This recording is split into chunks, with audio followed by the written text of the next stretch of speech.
for us to show your parents just how their reluctance has cost their youngest son. Lucius concludes, Unfortunately, it is not for me to decide how to punish you. That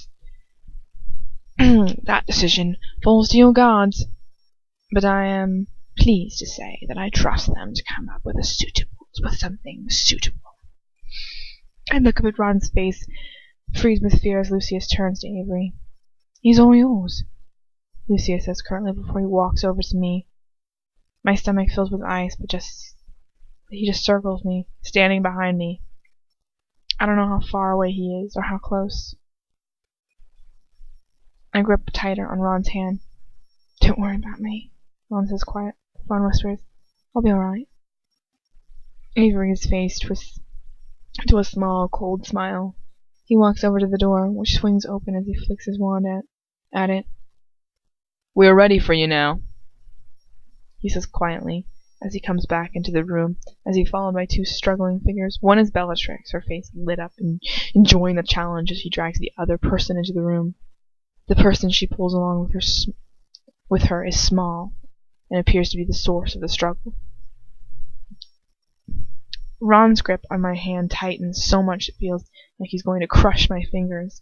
Bellatrix throws the girl onto the ground before she turns and walks over to the door, shutting it and locking it with her wand. The girl lifts her head up slowly, her eyes blazing with hate from under her flaming hair. Jenny! Ron calls out, his voice cracking as he drops his hand from his. Jenny's here, by the way. Jenny Weasley into his house in Eden. Okay, I'm done. We got like chapter 16 is like Draco is introduced, Harry Potter, and it's like so many people, and then and now it's like Jenny's here. Yay, Jenny. Guest stars, clearly. As she turns to face her brother, her hard eyes melt into tears. She pulls herself to her feet. She strides over to her. As he strides over to her, and the pair of them throw themselves into a hug. I can hear both of them crying into each other's shoulders. I thought I'd never see you. Ginny says, her voice cracked and muffled. Ron holds her yet tighter to him, almost lifting her up to her feet with a hug. I missed you so much, Jen. None of the rest of us should be here. This is a private moment, one that only the two of them should be here for. And Jenny, God, how can I face her? It's my fault she's here. It's my fault Ron's here. It's my fault her family has to serve Voldemort. I betrayed her just as much as I betrayed her brother. Well, no, not as much as I betrayed her brother. Every hair on the back of my neck prickles up. Lucius is closer now, I think. He said he wanted me to see something. Why did he want me to see this? How on earth did you manage to get a hold of her? Lucius asks. That was a Hogsmeade trip on this afternoon for Hogwarts students, Bellatrix says. I went along on another invisibility cloak. I swear to God, they're everywhere. I went along in an invisibility cloak and found her and the three broomsticks with a couple of her friends at about 6 o'clock. She went to the bathroom and I followed her in. And from that point onwards, it was easy. Jenny breaks out from her hug with Ron, her eyes hard and blazing as she rounds on Bellatrix. I came here because you threatened to kill Neville and Luna if I didn't. That's why it was so easy for you to bring me here. By the way, her voice is high-pitched. I don't know what else to do. There's so many chicks! She hisses. If you'd had the guts to fight me, then it might not have been so easy for you. And Bellatrix laughs delightedly. What? Do you think a little girl could have defeated me? Me? Both Avery and Draco laugh, but I don't hear Lucius do the same. Irrationally, I suddenly remember how angry he was how angry he was at her when she slashed my wrists. She might have forgotten, but it seems that he never will. You didn't even give me a chance, did you? Ginny yells, her face red. And what else can I expect from people like you? You're all cowards, and the lot of you. A bunch of sneaking, slithering cowards. I suck in my breath. The laughter is dying away from their faces. Cowards, you say? Avery drawls, stepping closer to Jenny. He towers over her tiny frame as she shrinks back slightly. And the Gryffindors, still as infuriatingly self-righteous as they were when I was at school then. It's funny how they like to talk of bravery, but when it comes down to it, they're just as cowardly as the rest of us supposedly are. My head shakes up into my shoulder. I could almost jump out of my skin. Excuse me, that was completely wrong. A hand snakes up onto my shoulder. I almost jump out of my skin. Lucius's hand. What is he doing? Avery steps yet closer to Jenny, and for a moment I wonder whether he's going to touch her face, like Lucius would if it were me. Or perhaps I should say like Lucius would have done once. But instead, Avery just turns and looks at me. Do you see your friend there? He whispers. Jenny turns to look at me, and I stare at her desperately, willing her not to blame me, needing her to know that I didn't want to do it, any of it. She sets her face hard as she sees me, and so I can't tell what she's thinking. But then, she's always been like that with her emotions. It was me and not her that cried at Dumbledore's funeral, after all. I wish I could be more like her. I might not be so weak, so pitiful if I were more like her. Do you know how long it took for her to crack? Avery whispers. No, don't tell her. Please don't tell her. I was with her for half an hour before she told me you had been romantically linked with Potter. Lucius drawls. Within less than a week, she told us everything there was to know about him, and the Order. Under 7 days, she was broken. There was nothing left for her to tell us.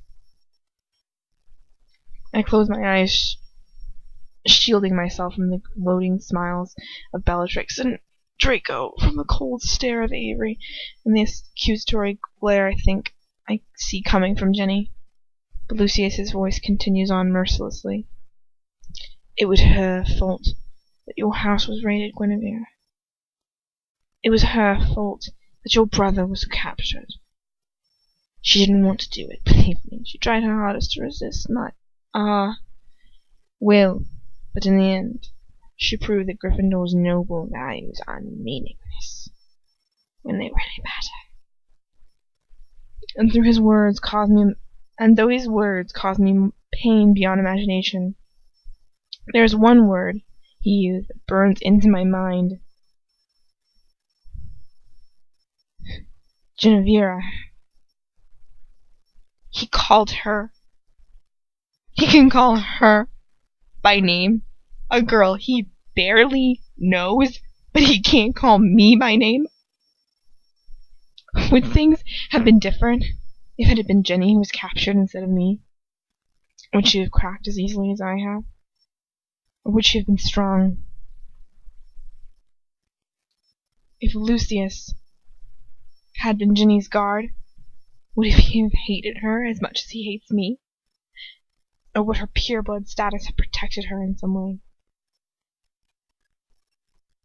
And if he had wanted her, would he have taken her as he wanted straight away, with no qualms, no emotion, no thought at all? After all, it's not as if she's forbidden for him. He won't frighten me. Voice Ginny snaps me out of my meditation. I know what you must have done to her to make her talk. I open my eyes. Ginny gives me a hard yet reassuring look before she looks at Lucius. I spent most of my childhood being afraid of you, Lucius Malfoy, she says. You almost killed me. Does it make you feel proud? You almost killed an 11-year-old girl just to try to make her discredit her dad? Tell me, what kind of man does that make you? I suck in my breath. Ginny has history with Lucius. More than I did before I was captured by him. She still has nightmares, she told me once, about Tom Riddle in the Chamber of Secrets. Lucius sighs in irritation. I have already covered this topic with your mudblood friend here. He drawls. I have no wish to go over it again with you. And for some reason I can't fathom, I'm glad that he's putting it into their conversation. I don't want to think about why, but... What's that supposed to mean? Jenny says. I mean that the Weasleys might be purebloods, but they're so stupid that to hold a conversation with one of them is perhaps the most excruciatingly boring tasks one could undergo. Both Jenny and Ron go very red in the face, but Bellatrix's face is twisted into a frown. I think she's got the implication of what Lucius said. They can have an intelligent conversation with me. That's adorable. I'm sorry. Whew, that was cute. Just think about that for a second. He's basically saying in front of a crowd full of people that he's like, I like talking to her, but not to you. You can shut the fuck up. I hate both of you. I especially hate your boyfriend. I mean brother. Teehee, your brother. Her boyfriend, your brother. I just don't like him. And by conversation, I don't like you. I don't like your red hair. I think you're soulless. I'm just gonna put that out there. I don't really know why I'm talking to you, because you're really annoying. Not her. She's not annoying. I love her. Don't. Shh. Shh, it's a secret. Whew. Avery's face remains coldly impassive. But I have a horrible feeling that he's taken yet another little scrap of information that Lucius and I are connected on a mental level, if nothing else. Why has Voldemort sent him here? A ghost of a smirk crosses his lips after a moment. So would you be willing to accept a Weasley as a daughter-in-law, Lucius? He says with the tiniest of hints of amusement on his voice. What a pity. It would seem that Draco is extremely interested in that particular idea. Is that true? In the books, does he actually want Jenny? They said that I think they've said that twice during this entire book, and I just never even sort of knew that. He's like, well, what if I got Jenny or something? And I'm like, I don't understand. Do you want Jenny? Do you want Jenny because Harry Potter has Jenny? Is this what this is? Can somebody please tell me? Please? Email me? Send me something? Tell me? Tell me. That one. Okay, it's true. Does he want her? I've never seen them even speak to one another in the movies, but I mean, that doesn't really mean anything. I feel like if that was a romantic interest, that seems really interesting, and I feel like they would have put that in the movie. Oh, Draco wants Jenny because Harry Potter wants Jenny. It makes so much sense.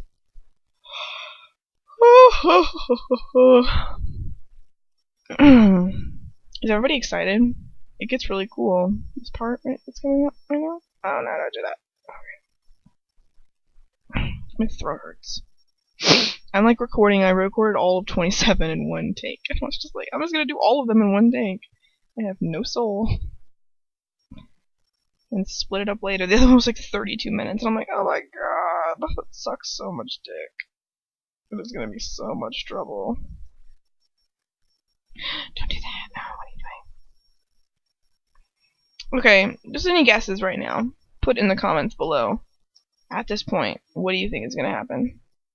I'm kind of interested in what, what disgusting thing do you think is gonna happen in this chapter? It's gonna happen. It's just a matter of what it is.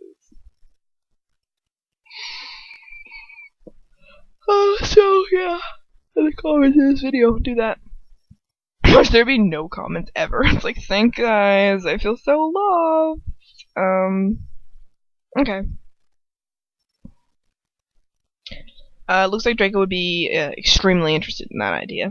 Draco's eyes snap upward instantly, abandoning the hungry look he was giving Jenny. Ew, what? I don't know if this is just an Eden thing or a real thing. Does it exist in the real world? Please don't. Jenny sneers as Ron's fists clench by his sides. My dead body. Ron he growls.